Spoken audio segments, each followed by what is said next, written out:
Aparentemente, nuestras primeras expresiones pudieran prestarse a interpretaciones erróneas cuando hablamos de una deuda de la sociedad con José Peguyari. No estamos sentando posturas a priori sobre la vida y obra del desaparecido político. Pero esta generación está obligada a revisar los trágicos acontecimientos del 23 de octubre. Esa es la deuda que hay que saldar.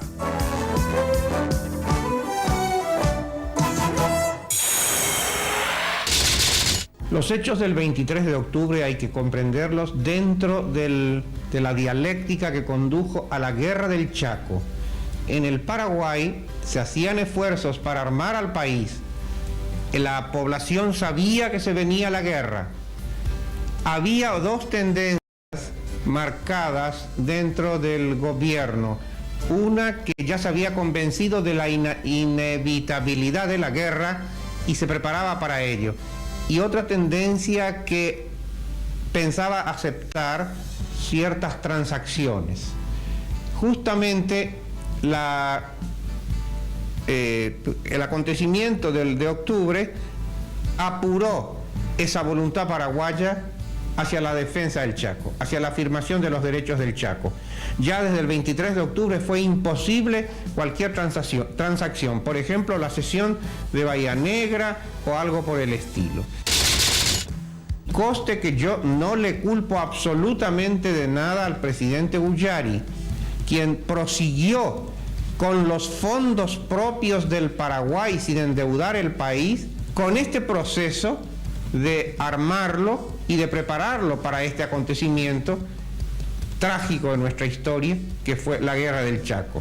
Hay una posición, la nuestra, la asumida por los febreristas en general, podemos afirmar que era un hecho legítimo que la juventud paraguaya fuera al Palacio a reclamar armas para la defensa del patrimonio material, el Chaco, que estaba en discusión entonces. La penetración boliviana hería la sensibilidad y el patriotismo de todos los hombres.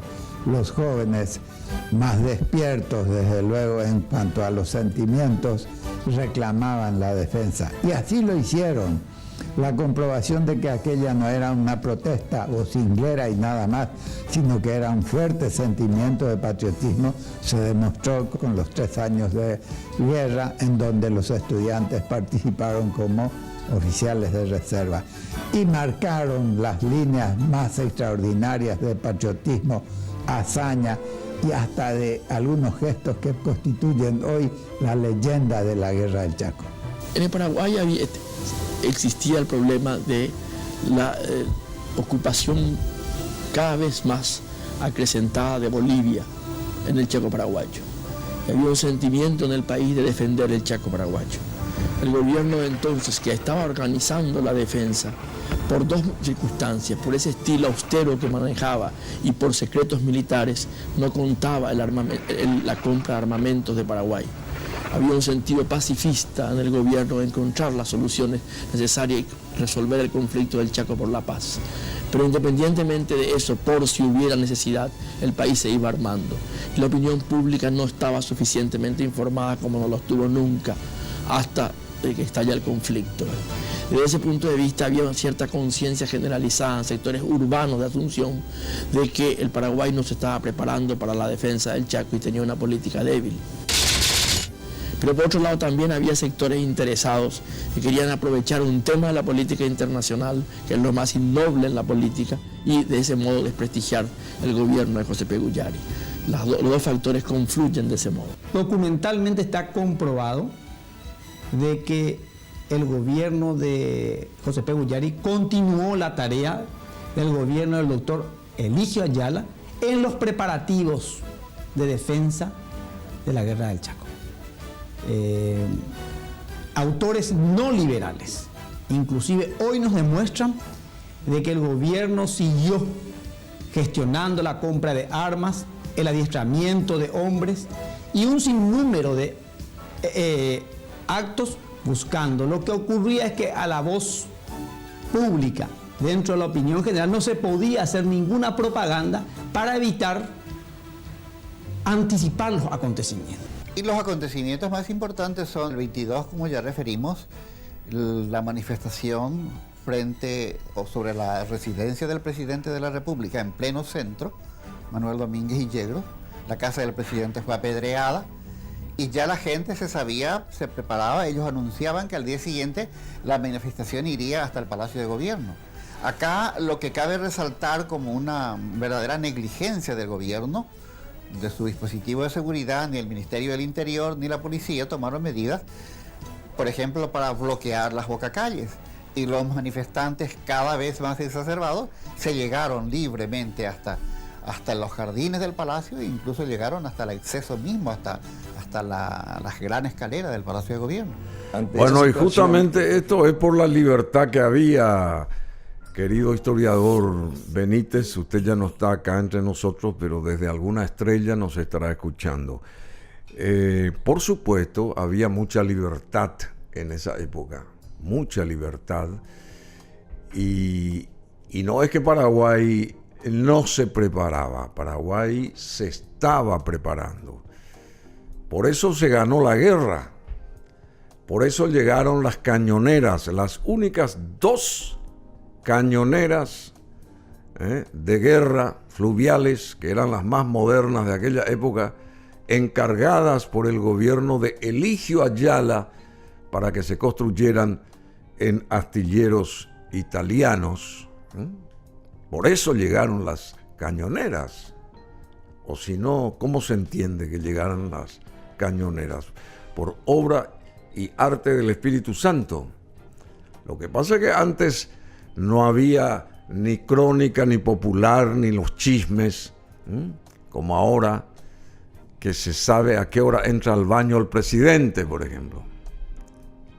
Antes solamente 5 personas sabían de los movimientos del armado o bélico de Paraguay, lo que Paraguay estaba adquiriendo a nivel de aviones, de bazucas, de morteros, de esto y de lo otro, armándose para enfrentar a los bolivianos que avanzaban con un mayor ejército y como que el Chaco fuese de ellos. Muy simple, porque antes no había una división, unos límites preestablecidos que después sí, justamente a raíz de esta guerra, se concretaron. Por algo, Paraguay ganó la guerra. Fíjense si hoy hay una guerra. Hay guerra en otro sentido, ¿verdad? A través de los chismes y a través de los dimes y diretes de la tecnología, de los medios de información. Ese tipo de guerra hay. Guerra que hacen los propios medios de este país, periodísticos, en contra de, en este caso, el gobierno de turno. Esa es la guerra que hay, porque están los intereses de esos propios medios que subyacen ahí.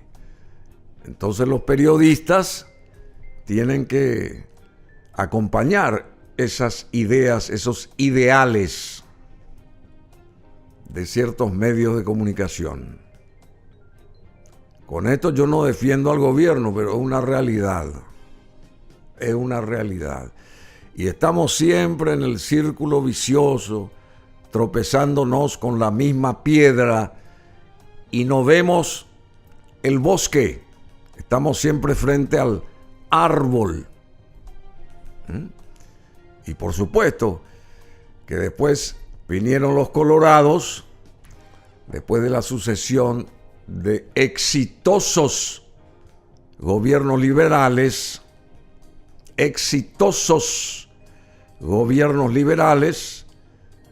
y los colorados, ¿qué hicieron?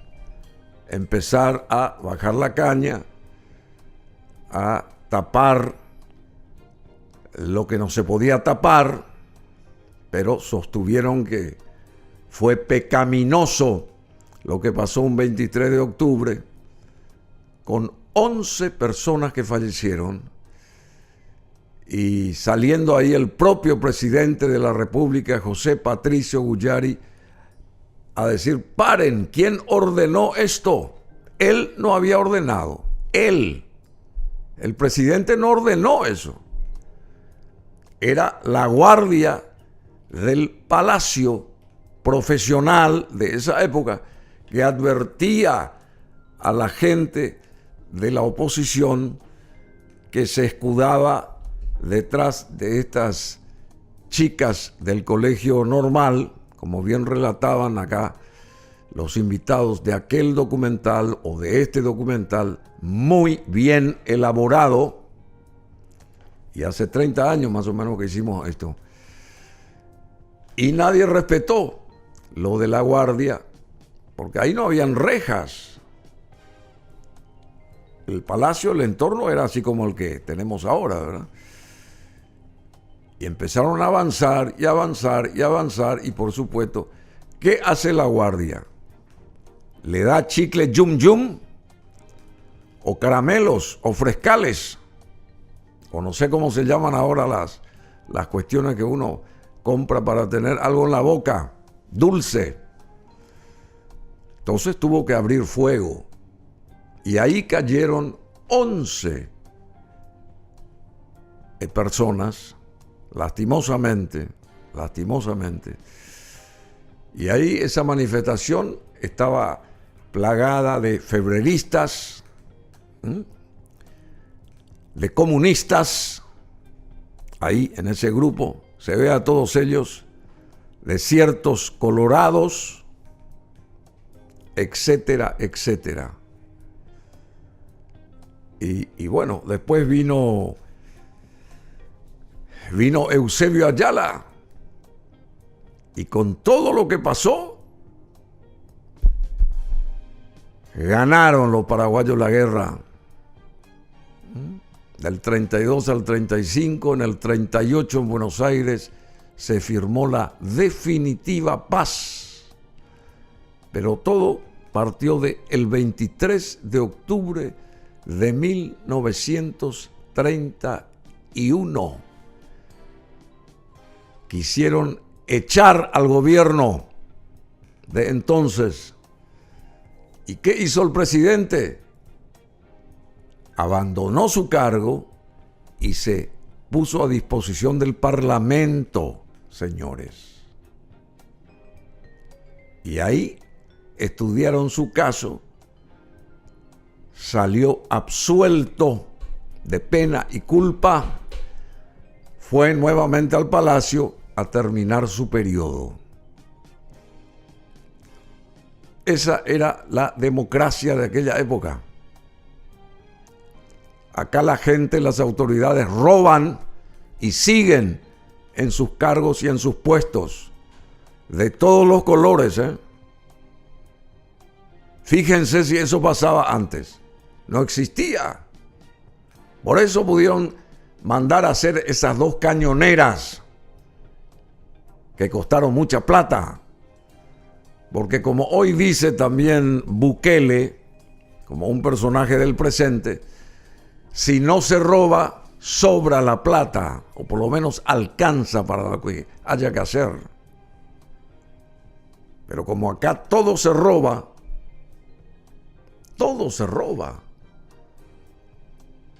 esas administraciones pasadas del IPS, por ejemplo, comparen un poco todo eso. Lo del acueducto en el Chaco, ¿cuánta plata ahí tirada? Para nada.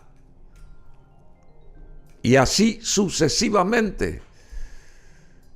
Esto de la municipalidad, los millones de dólares desaparecidos, vayan sumando. Por ahí tienen una calculadora acá en el celular, tienen la calculadora. Vayan sumando si todas las cifras están a la orden del día. Lo que pasa es que antes había patriotismo, cosa que hoy se desconoce. Antes había integridad, había civismo, había respetabilidad. Por eso se ganó la guerra, o por qué se ganó la guerra. Bueno, yo no quiero apretar el plagueómetro, pero esta es una gran realidad que todos tienen que saber. Porque eso es lo que pasó. Eso es lo que pasó. Antes estaban los paraguayos de ley y de bien y patriotas. De todos los colores, ¿eh? También. Y este señor, el que aparece ahora, ahí en pantalla, José Patricio Guyari, siendo presidente electo, fue recibido con alfombra roja por el presidente Alvear allá en la capital argentina, por ejemplo, en su momento. Se respetaba al Paraguay. Se respetaba internacionalmente al Paraguay.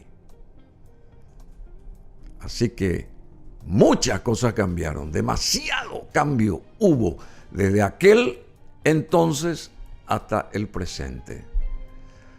Marcelo Torcuato de Alvear recibió en una carroza, la más elegante que se tenía en aquel momento en la Argentina, al presidente electo del Paraguay. Ahí está la foto.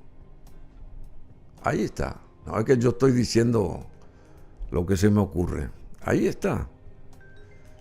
Así se respetaba al Paraguay en aquella época. Y acá avanzaban estos comunistas y opositores del momento aquel contra el gobierno, porque lo único que querían era echar al gobierno y sostenían que el Paraguay no estaba armándose para enfrentar a los bolivianos. Una gran falacia. Y después los gobiernos que vinieron sucesivamente martillando contra el gobernante de 1931 respecto al famoso 23 de octubre. 2 más 2 es 4. 4 digo porque ahora pues es todo al revés. Ahora también está la cuestión esta de la Agenda 2030 y todo ese tipo de cosas, 20 y 45. 2 más 2 es 4. Muy simple es el asunto. Así que, zapatero a su zapato, Fermé Labouche, adéntrense a nuestra historia, la gente nueva que no conoce absolutamente nada de lo que nos pasó a nosotros, al país, al Paraguay, a los paraguayos. Entonces vuelvo a insistir, ¿cómo se piensa construir algo para el futuro si no se sabe qué pasó antes y de dónde venimos y qué nos ocurrió antes?